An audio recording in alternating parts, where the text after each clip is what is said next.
Владата и премиерот со себе цензура. Скандалозната изјава на Зоран Заев за случајот рекет не најде простор на официјалните страници на највисоката државна институција.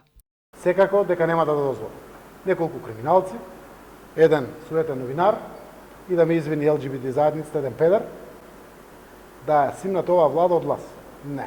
Владата оваа изјава на Заев не ја сподели ниту на официјалните веб и фејсбук страници, ниту пак на YouTube каналот каде секојдневно се објавуваат видеа од активностите на премиерот и министрите. Заев пак во промотивно видео на Facebook ја спомена борбата против корупцијата, но од конкретната пресконференција изостана делот кој беше спорен за јавноста.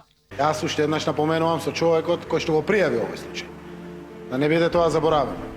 Денеска оваа политичка гарнитура преку извршната власт создаде услови правосудството, еве го јавното обвинителство, непречено да работи. Без разлика дали некој бил газда на медиум кој што ја поддржувал власт.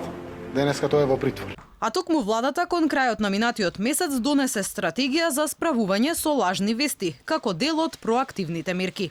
Стратегијата донесена по препораки на Европската комисија, Советот на Европа и Стейт департментот ќе треба да ја зголеми дигиталната и онлайн безбедност. Владата ќе продолжи да вложува во активната транспарентност со цел да ја доближи својата работа до граѓаните и да ја зголеми довербата на граѓаните во институциите.